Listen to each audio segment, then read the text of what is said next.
Dear student, आपके अपने BP Krishna career YouTube channel में सभी का स्वागत है। आज हम संस्कृत के व्याकरण को देखेंगे कि संस्कृत के व्याकरण को पढ़ेंगे और इम्पोर्टेंट टॉपिक ही पढ़ेंगे। इम्पोर्टेंट जितना हो सकता है टेट के लिए हम संस्कृत को पढ़ेंगे और इम्पोर्टेंट 100% नहीं तो इतना तो कहते हैं कि जहाँ से पढ़ाएंगे वहाँ से 85-90% तो फंसेगा ही। तो हम इम्पोर्टेंट टॉपिकों को लेते हैं। जैसे आज हम संस्कृत के व्याकरण को देखेंगे। हम संस्कृत को देखें तो संस्कृत में सम धातु है। क्या क्या है संस्कृत वर्ण में? इसमें सम धातु है, सम उपसर्ग है,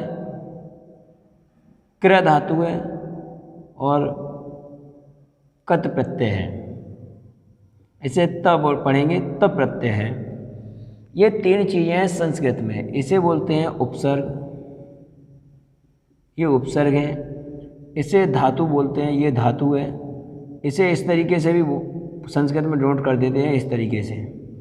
और इसे प्रत्यय बोलते हैं। तो सम धातु के साथ कत प्रत्यय लगा दिया जाए, त प्रत्यय लगा दिया है। सम धातु के साथ त प्रत्यय लगाने के बाद ये बनता है संस्कृत वर्ण। अगर पूछ रहे संस्कृत में कौन सा उपसर्ग है तो सम, अगर पूछ रहे कौन सी धातु है तो क्र धातु है, अगर पूछ रहे आपसे कौन सा प्रत्यय है तो तप प्रत्यय है। आगे हम बात करते हैं व्याकरण की कि व्याकरण हम एक शब्द है संस्कृत अव्याकरण। व्याकरण की हम बात करें तो क्या करेंगे, इसे हम देखें तो इसमें क्या है, बी उपसर्ग है और एक आंग उपसर्ग होता है, आंग उपसर्ग है। और इसमें भी क्र धातु है, इसमें भी क्र धातु के साथ इसमें ल्युट प्रत्यय लगा हुआ है। ल्युट प्रत्यय है।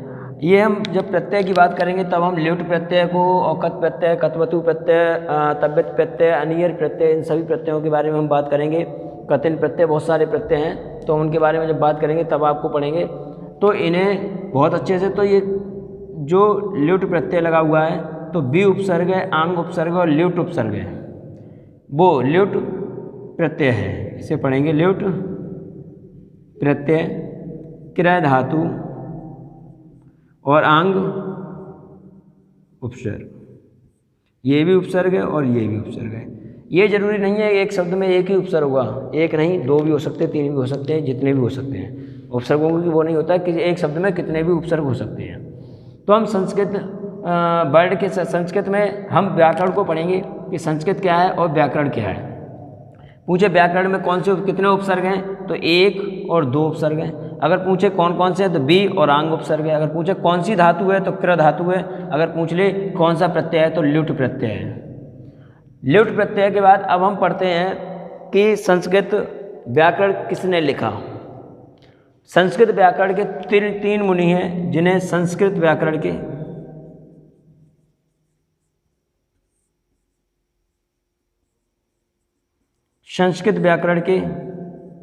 त्रिमुनि, संस्कृत व्याकरण के त्रिमुनि हैं। उन त्रिमुनियों, इन्होंने क्या किया है, तीन मुनि क्यों बोला जाता है, क्योंकि संस्कृत के एक महान जो मुनि हैं उन्हें कवि हैं जो उन्हें कहते हैं पाणिनि।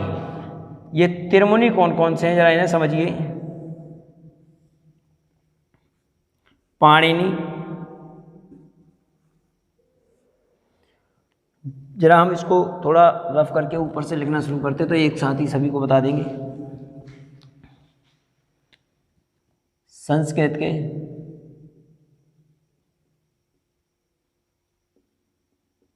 त्रिमुनि। अगर संस्कृत के तीन मुनियों की बात की जाए, इसमें त्रिमुनि में कौन कौन आते हैं जरा इन्हें ही पूछा जाता है। संस्कृत के त्रिमुनि किस किस नाम से इन्हें कैसे जानते हैं वो देखते हैं।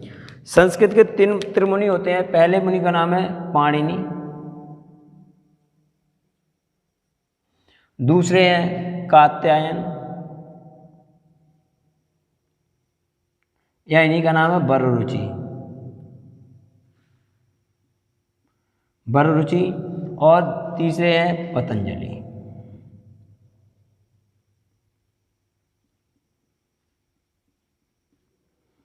अगर आपसे ये पूछ लिया जाए कि संस्कृत के त्रिमुनि कौन कौन से हैं, तो पाणिनि, कात्यायन और पतंजलि, ये त्रिमुनि हैं। पाणिनि को क्या कहा जाता है, वो हम देखते हैं कि पाणिनि को यहाँ कहा जाता है महाभाष्यकार। वो पाणिनि यहाँ पे हैं, इन्हें जो पाणिनि ने जो सूत्र लिखे हैं इसलिए इन्हें सूत्रकार कहा जाता है। इन्होंने एक बुक का नाम लिखा है जिसका नाम है अष्टाध्यायी, तो इन्हें कहा जाता है सूत्रकार। पाणिनि को सूत्रकार कहा जाता है। इन्होंने पाणिनि ने एक बुक लिखी है, उस बुक का नाम है अष्टाध्यायी।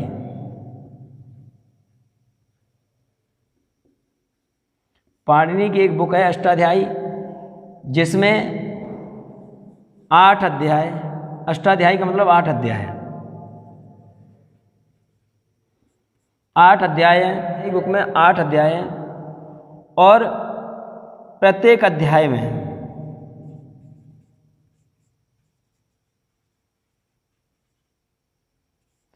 प्रत्येक अध्याय में 4 पाद हैं। प्रत्येक अध्याय में 4 पाद हैं। इस प्रकार कुल 8 अध्याय हो गए। एक अध्याय में 4 पाद हैं, तो 8वें अध्याय में कितने पाद हो जाएंगे टोटल? कुल 32 पाद। अगर ये पूछ लिया जाए कि अष्टाध्यायी किसने लिखी, अष्टाध्यायी की रचयिता कौन है, तो पाणिनि। पाणिनि ने इस अष्टाध्यायी में क्या लिखा है? सूत्रों को। इन्होंने इस अष्टाध्यायी में अपने सूत्रों को लिखा है, इसलिए इन्हें सूत्रकार कहा जाता है। अगर ये पूछा जाए कि अष्टाध्यायी में कितने अध्याय हैं, तो 8 अध्याय हैं। अगर पूछा जाए प्रत्येक अध्याय में कितने पाद हैं, तो 4 पाद हैं। अगर पूछ लिया जाए कि कुल कितने पाद हैं, तो कुल 32 पाद हैं। ये तो पाणिनि की बात हुई। अब हम बात करते हैं कात्यायन की। तो इन्होंने क्या लिखे हैं? इन्होंने इसी अष्टाध्यायी पर जो ये बुक है अष्टाध्यायी, इसी अष्टाध्यायी पे क्या किया है? वार्तिक लिखे हैं। इन्होंने लिखे हैं वार्तिक। इन्होंने वार्तिक लिखे हैं, इसलिए इन्हें वार्तिककार कहा जाता है। इसलिए इन्हें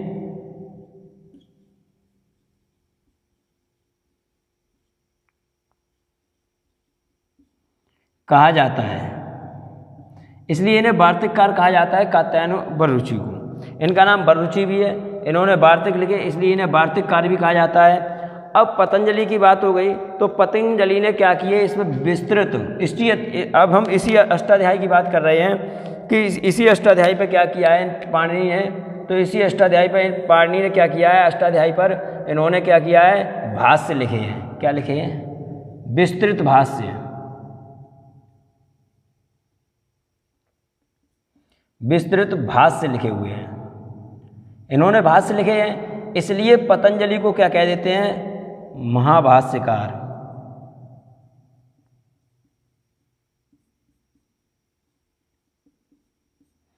महाभाष्यकार कहते हैं पतंजलि को।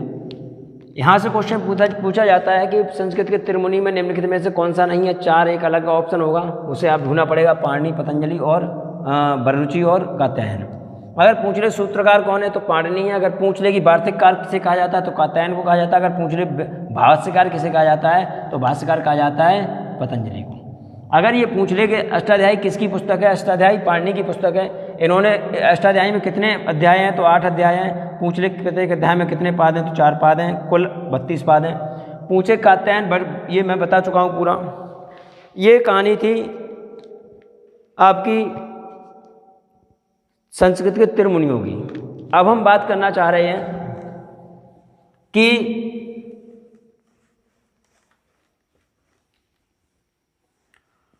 अब बात है अष्टाध्यायी में कुछ पंचांग बताए गए अष्टाध्यायी के। तो अष्टाध्यायी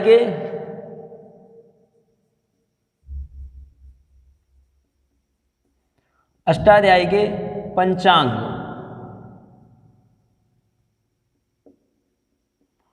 अष्टाध्यायी के पंचांग की बात की जाए तो अष्टाध्यायी के पंचांग कौन कौन से होते हैं? तो पंचांग का मतलब 5 अंग। अष्टाध्यायी के पंचांग का मतलब होता है 5, अंग का मतलब अंग। कि अष्टाध्यायी किन किन अंगों में विभक्त की गई है। तो उन्हें देखते हैं कि अष्टाध्यायी किन किन अंगों में विभक्त की गई है। जरा देखिए कि सबसे पहले इसका पहला अंग होता है सूत्रपाठ। पहले ये किस में बांटी गई? सूत्रपाठ में, सूत्रपाठ। उसके बाद दूसरा आ जाता है गणपाठ, गणों में बांटा गया है सूत्रपाठ, गणपाठ, और तीसरा होता है उड़ादी पाठ।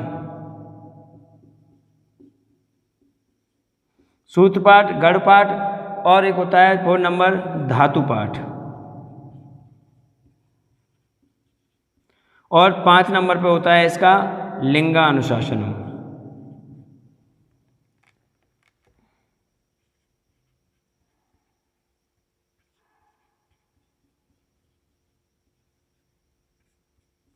लिंगानुशासन, ये इसके मतलब इन 5 ये संस्कृत के अष्टाध्यायी के पंचांग कहे जाते हैं। सूत्रपाठ, गणपाठ, धातुपाठ, उड़ादी पाठ और लिंगानुशासनम। अगर पूछ लिया जाए निम्नलिखित में से अष्टाध्यायी का कौन सा पंचांग नहीं है? 5 अंग होते हैं अष्टाध्यायी के, सूत्रपाठ, गणपाठ, उड़ादी पाठ, धातुपाठ और लिंगानुशासनम। यहाँ से क्वेश्चन बन सकता है कि अष्टाध्यायी के पंचांग निम्नलिखित में से कौन सा है या फिर निम्नलिखित में से कौन सा नहीं है। 4 ऑप्शनों में एक होगा और बाद बाकी नहीं होंगे। ये तो बात थी आपकी संस्कृत के अष्टाध्यायी के। किस कभी कभी ये लिखा होता है 1,1,1, अगर इसे लिख दिया जाए तो ये क्या है? तो ये अष्टाध्यायी का क्या है ये समझिए। पहला अध्याय, अध्याय। दूसरा पहले अध्याय के दूसरे पाठ का या दूसरे पाद का पहला सूत्र, पहला सूत्र मतलब पहले अध्याय के प्रथम पाठ का प्रथम सूत्र, इसे कहा जाता है। और प्रथम सूत्र है इसका वृद्धिरादेश। पहला सूत्र अगर अष्टाध्यायी का पूछा जाए कि पहला सूत्र कौन सा है तो वृद्धि रादेश, ये अष्टाध्यायी का पहला सूत्र है। पहला सूत्र अष्टाध्यायी का अगर पूछा जाए पहला सूत्र। इसी तरीके से अगर कहीं ऐसे लिख दे ऐसे तो ये क्या है? तो याद रखिए पहले पाठ के पहले अध्याय के तीसरे पाठ में दूसरा सूत्र, पहले अध्याय के तीसरे पाद का दूसरा सूत्र। ये पहले पाठ का अध्याय, पहले अध्याय का, फिर पाद में बांटा तो तीसरे पाद में कौन सा सूत्र? दूसरा सूत्र ये है। और इसका अंतिम सूत्र जो है अष्टाध्यायी का, जो अंतिम सूत्र है उसका नाम है, आपको बता दें, आ। ये इसका अंतिम सूत्र है, अष्टाध्यायी का अंतिम सूत्र कहलाता है। अब ये अगर पूछ ले अष्टाध्यायी का प्रथम सूत्र क्या है तो वृद्धिरादेश, वृद्धिरेचि नहीं, वृद्धिरादेश। और दूसरा अंतिम सूत्र अगर पूछ ले तो आ और आ। अब हम बात करते हैं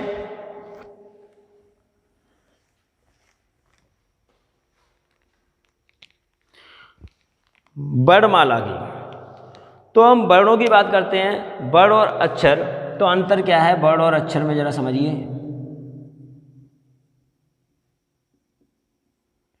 वर्ण और अक्षर की अगर हम बात करें तो वर्ण और अक्षर में क्या है कि जैसे कि मान लो आप वर्ण और अक्षर में कि वर्ण क्या होते हैं। तो वर्ण की हम अगर बात करें, जैसे कि आप समझो मुख से उच्चारित ध्वनियों को हम वर्ण या अक्षर कहते हैं।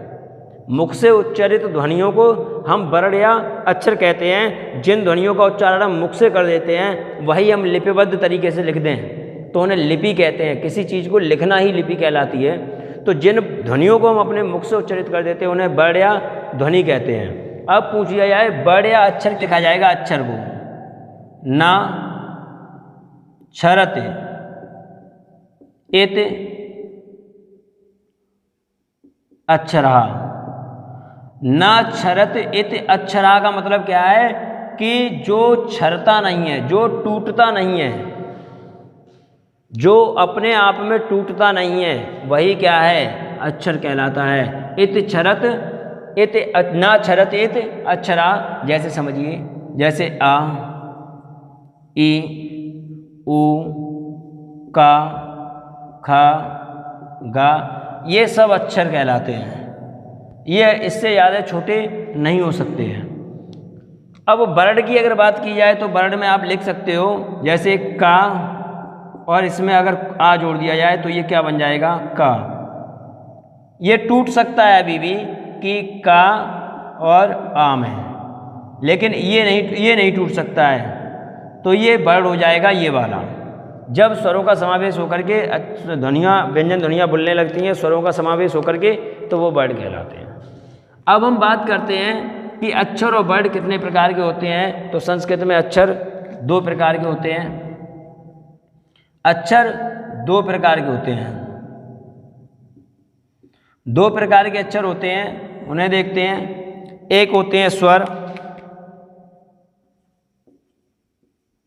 और एक होते हैं व्यंजन।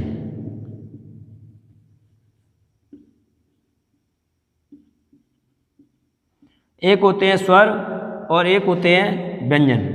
अब हम देखें कि वर्ड और अक्षर 2 प्रकार के होते हैं, तो स्वर किन्हें कहते हैं। अगर हिंदी में स्वरों की संख्या पूछी जाए तो 11 हो जाती है, लेकिन संस्कृत में ऐसा नहीं है। संस्कृत में जो व्यंजन है वो स्वर हैं, तो संस्कृत में स्वरों की संख्या यहाँ मानी जाती है 9। कौन कौन से स्वर हैं? तो स्वर होते हैं स्वयं, राजन्ते, एत, स्वरा। स्वयं, राजन्ते, एत, स्वरा का मतलब होता है कि जो स्वयं उच्चरित होते हैं, जो स्वयं उच्चरित होते हैं। ये सूत्र होता है। अगर पूछे स्वयं राजन्ते एत डॉट डॉट डॉट दे देगा, या फिर दे देगा स्वयं राजन्ते एत और फिर दे देगा स्टॉप दे देगा और ऑप्शन में देगा स्वरा, व्यंजना, अंतस्था या ऊष्मा, तो क्या हो जाएगा? स्वयं राजन्ते इत स्वरा का मतलब होता है जो स्वयं उच्चरित होते हैं। जो स्वयं उच्चरित होते हैं, जो किसी की सहायता नहीं लेते हैं, बिना सहायता के, जो स्वयं अपने आप ही उच्चरित होते हैं, उन्हें स्वर कहते हैं। और स्वर 9 होते हैं इसमें, लेकिन स्वरों को हम देखें तो सबसे पहले जो स्वर होते हैं वो कौन कौन से होते हैं? सब स्वर होते हैं जैसे कि मान लो मूल स्वर। अब ये 9 स्वर होते कौन से हैं उन्हें देखो। जैसे कि स्वर होते हैं 9 स्वर होते कौन से, ये देख लो। आ, ई, उ, रे, ले। इसमें लिरे वर्ड आता है, हिंदी में लिरे नहीं है।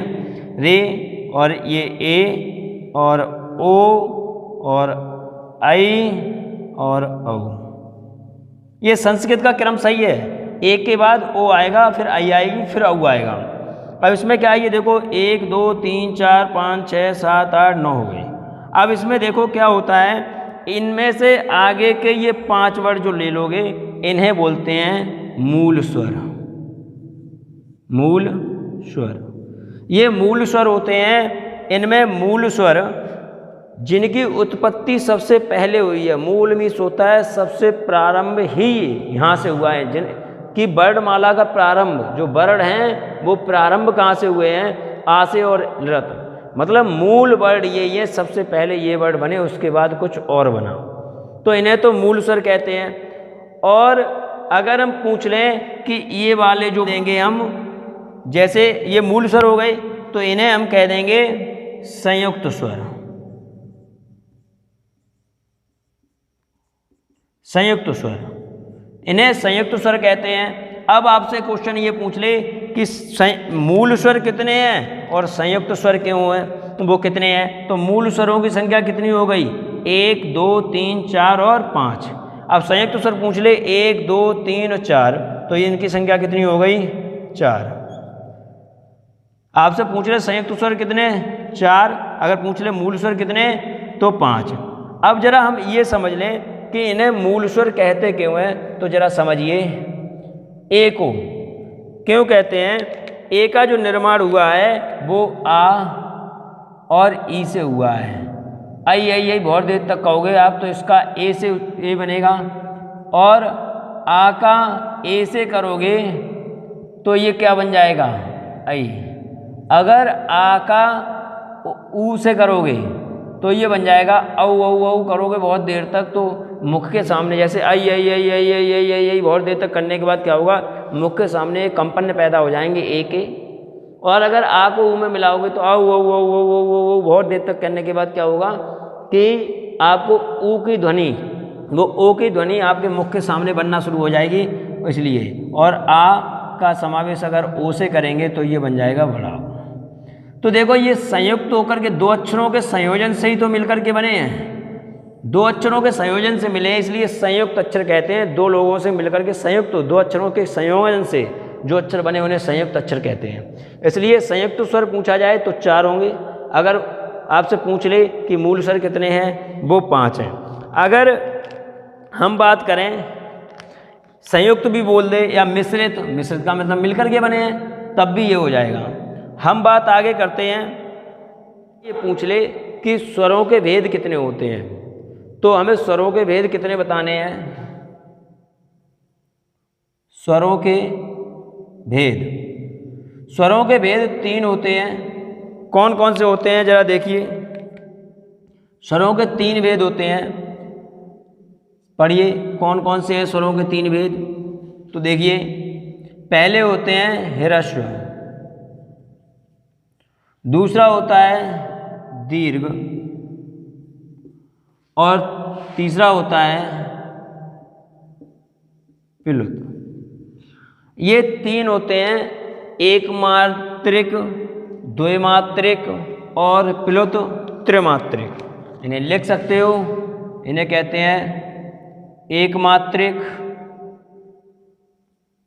ये द्विमात्रिक और ये होते हैं त्रिमात्रिक। इन्हें त्रिमात्रिक कहते हैं। यहाँ एक मात्रा लगती है, यहाँ 2 मात्राएं लगती हैं, यहाँ 3 मात्राएं लगती हैं, तो इन्हें क्या कहते हैं, इन्हें 3 मात्राएं लगती हैं तो इसे प्लुत कहते हैं। अब ह्रस्व स्वर कौन कौन से हैं जरा देखिए कि ह्रस्व स्वर में कौन कौन आएगा और दीर्घ में कौन आएगा। तो ह्रस्व में आएगा आ, ई, उ और रे, ये ह्रस्व में आते हैं। आगे अगर दीर्घ की हम बात करें तो दीर्घ में क्या बनता है, दीर्घ में आता है आ, ई, उ, रे। अब आएगा ए, आई, ओ, औ, ये आएगा आपका दीर्घ में। अब आपसे पूछ ले कि प्लुत क्या है, तो प्लुत में क्या होता है, 3 मात्राओं का समय लगता है। इसमें प्लुत में जो 3 मात्राओं का समय लेगा उसे प्लुत कहते हैं। जैसे कोई भी वर्ड होगा, जैसे का लिख लिया आपने, तो का के आगे ये 3 का निशान होता है। ये जैसे कि एक वर्ड पूछा जाता है ज़्यादातर ओम में, इस तरीके से पूछा जाता है, इस तरीके से ओम।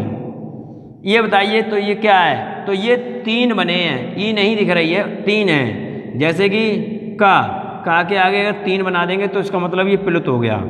अगर ओ के आगे हम इस तरीके से 3 बना देंगे तो ये प्लुत हो गया। ऐसे ही ऊ के आगे अगर हम 3 बना देंगे तो ये प्लुत हो गया। छा के आगे या का के किसी के आगे मान लो खा के आगे 3 बनाओगे तो ये प्लुत, ये 3 का सिंबल आएगा प्लुत के साथ। इसका मतलब होता है ये प्लुत यूज कहाँ होते हैं, तो याद रखिए इनका जो प्रयोग होता है, जो ये प्रयोग करते हैं वो प्रयोग इनका वेदों में और पुराणों में होता है। वेदों या पुराणों में इनमें होता है, या नाटकों में हो जाता है। नाटकों में संवाद बोले जाते हैं उनमें भी इनका प्रयोग होता है। वेदों में, पुराणों में, नाटकों में इन वर्णों का यूज होता है प्लुत का। जैसे श्री गुरु चरण सरोज रज, बहुत लयात्मक तरीके से जो जिन वर्णों को लयात्मक तरीके से पढ़ा जाता है वो उनमें प्लुत का यूज हो जाता है। लिरा और आ जाएगा, लिरा वर्ड आ जाता है क्योंकि लिरा का दीर्घ नहीं बनता है ये, इसमें लिरा वर्ड और आएगा। अब इसमें जरा देखिए कि आपसे ये पूछ लेगा, इसमें देखो ऋषि को ऐसे बनाना है, समझ लेना ऋषि दीर्घ कैसे बनता है। ये तो ह्रस्व था, इसी के नीचे अगर इस तरीके से बनाओगे तो ये दीर्घ बन जाएगा। ऋषि इस तरीके से दीर्घ बनता है, इसके नीचे और ज़्यादा वो लगती है, एक मात्रा लगी होती है। इसीलिए जैसे कृपा लिखते हैं ना, कृपा, तो ये कृपा में ये ऋषि आता है यहाँ का, ये ऋषि वाला, ये ऋषि का रा है, ना कि रा वाला रा है। तो आगे हम देखते हैं कि आगे की बात करें तो क्या होगा कि जैसे पूछ ले आपसे कि ह्रस्व स्वर कितने होंगे इसमें, तो ह्रस्व स्वरों की संख्या कितनी है, 1 2 3 4 5, तो ह्रस्व स्वर कितने हो जाएंगे, 5। अगर पूछ ले कि दीर्घ स्वर कितने हैं, तो 1 2 3 4 5 6 7 8, तो दीर्घ स्वर कितने हैं, 8। और अगर ये पूछ ले कि प्लुत, तो प्लुत का तो मात्रा ही होती है 3। अगर आपसे यही पूछ ले कि ये 8 हैं और ये 5 हैं, तो ये बताइए किसका ह्रस्व बनेगा और किसका प्लुत बनेगा, और किसका प्लुत नहीं बनेगा और किसका ह्रस्व नहीं बनेगा। तो देखो इसमें क्या होता है कि इनके सबके देखना ह्रस्व जो होते हैं, लिरा को छोड़कर, लिरा का कभी दीर्घ नहीं बनता, कभी दीर्घ नहीं बनता, इसका कभी दीर्घ नहीं बनता है, इसका प्लुत बन जाएगा।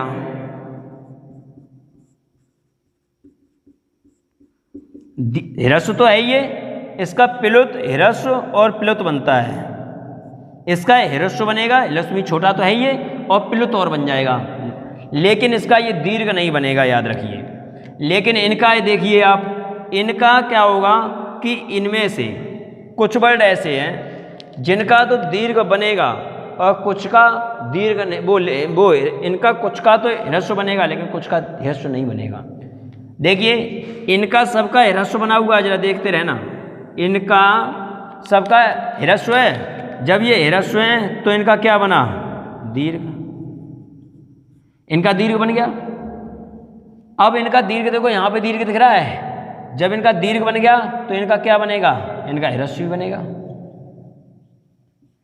जिनका दीर्घ बना है उनका ह्रस्व भी बनेगा, तो इसका दीर्घ बन गया, और ह्रस्व तो ये थे ही, ह्रस्व तो ये थे ही, देखिए ये ह्रस्व तो थे ही अपने आप में, ये दीर्घ बन गए नहीं बन गई, बन गई। इनका प्लुत तो बनेगा, प्लुत तो सबका बनेगा, याद रखिए प्लुत बनेगा। अब जरा देखना कि इनमें से जो ये वाले वर्ण हैं, ये वाले जो वर्ण हैं, इनका क्या नहीं बनेगा, इनका ह्रस्व बन गया, छोटे में चले गए, और इनका क्या बनेगा, दीर्घ भी बन गया, दीर्घ तो ये हैं ही अपने में, और इनका क्या बनेगा, प्लुत भी बनेगा, बन गया। तो इनका तो दीर्घ बन सकता है, लेकिन क्या ये बताइए इनका कोई, आप देखिए इनका किसी का बनेगा, अगर आप इनका बना सकते हो तो बनाइए, इनका बनाइए, क्या बनेगा। जैसे कि ये मान लो इनका क्या बनेगा, इनका कभी ह्रस्व नहीं बनता, ह्रस्व नहीं बनता, इनका ह्रस्व नहीं बनता है, लेकिन क्या बनता है, इनका बनेगा दीर्घ, तो है ये दीर्घ बन जाएगा इनका, और प्लुत बन जाएगा। अब आपसे ये पूछ ले किसका इनमें से ह्रस्व नहीं बनता है, तो इनका ह्रस्व ए ओ आई औ में नहीं बनता है। अगर पूछ ले किसका दीर्घ नहीं बनता है, तो लिरा का कभी दीर्घ नहीं बनता है। पूछ ले किसका प्लुत, तो प्लुत तो सभी का, प्लुत तो सबका बनेगा, प्लुत सबका ही बनेगा, लेकिन याद रखिए इसका कभी दीर्घ नहीं बनता और इनका कभी ह्रस्व नहीं बनता। इन वर्णों को ध्यान रखिए। ये कहानी थी आपकी स्वरों की। अब हम बात करेंगे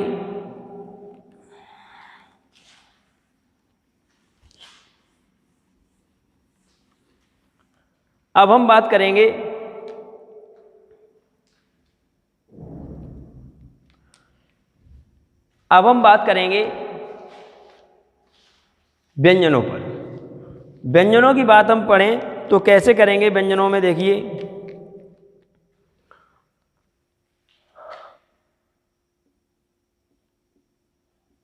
व्यंजन की बात करें हम, ये स्वरों के बारे में मैंने कहानी पढ़ ली। व्यंजनों की अगर हम बात करें तो कैसे करेंगे। अगर पूछ ले कि व्यंजन के कितने भेद होते हैं संस्कृत में, तो व्यंजन को के अगर भेद पूछ ले आपसे कि व्यंजन के भेद कितने हैं, तो हिंदी में वो संस्कृत में व्यंजन के भेद 3 हैं। नंबर 1 स्पर्श, नंबर 2 अंतस्थ, और नंबर 3 ऊष्म। ये आपसे पूछेगा कि इनके कितने भेद हैं। तो भेद 3 हो गए, ऊष्म वो स्पर्श, अंतस्थ और आपके ऊष्म। क्या होगा कि अगर पूछे व्यंजनों को हम कुछ और भी नाम से जानते हैं तो याद रखिए इन्हें अर्धमात्रिक भी कहते हैं।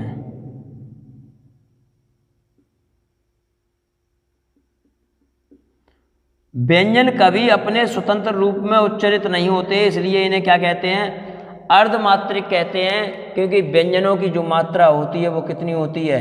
आधी मात्रा होती है, इसलिए इन्हें अर्धमात्रिक कहते हैं। जैसे मान लो व्यंजन में का, खा, हलंत जो वर्ड होते हैं वो आधे होते हैं, वो कभी पूरे नहीं होते हैं, इसलिए व्यंजनों को हम अर्धमात्रिक कहते हैं। एक मात्रिक ह्रस्व, द्विमात्रिक दीर्घ, त्रिमात्रिक प्लुत और पूछे अर्धमात्रिक तो व्यंजन।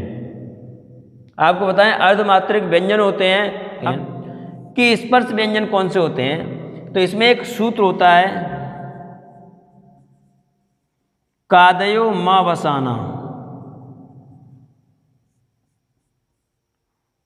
कादयो मां वसाना स्पर्शा। एक सूत्र कादयो मां वसाना स्पर्श। कादयो मां वसाना, का से लेकर और मां तक जो बसे हैं उन्हीं को क्या कहते हैं? स्पर्श कहते हैं।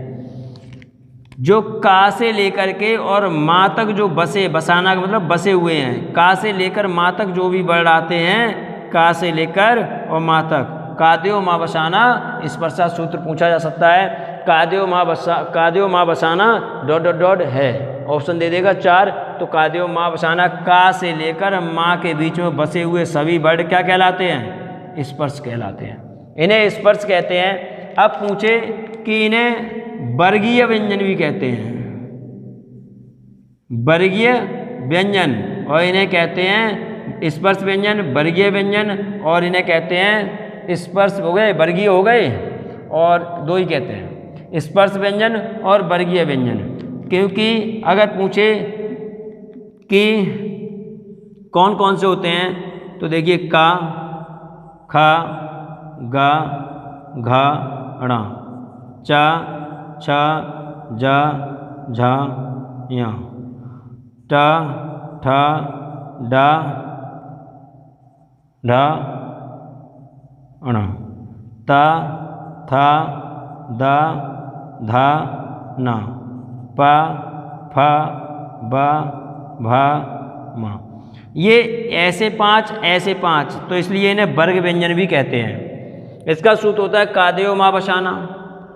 अब का से लेकर, देखो का से लेकर के और मां तक जितने भी अक्षर बसे हुए हैं, जितने भी अक्षर हैं ये सब का से लेकर मां तक ही बसे हुए हैं। तो कादयो मां वसाना स्पर्शा, इसलिए इन्हें कादयो मां वसाना सूत्र से दर्शाया गया है। का से लेकर मां तक बसे हुए सभी अक्षरों को हम क्या कहते हैं? स्पर्श कहते हैं। ये स्पर्श इसलिए कहते हैं क्योंकि इनकी जो ध्वनि मुख के किसी न किसी स्थान को स्पर्श करके निकलती है, इसलिए इन्हें क्या कहते हैं? स्पर्श व्यंजन। और वर्गीय व्यंजन इसलिए कहते हैं क्योंकि ये वर्ग हैं, देखो 5 ऐसे और 5 ऐसे, मैथ में वर्ग उसी को कहते हैं जिसकी सभी भुजाएं बराबर हों, तो इन्हें वर्गीय व्यंजन भी कहते हैं। तो ये उच्चारित होते हैं आपके कंठ से, और ये उच्चारित होते हैं तालु से, और ये उच्चारित होते हैं मूर्धा से, और ये दंत से, और ये ओष्ठ से।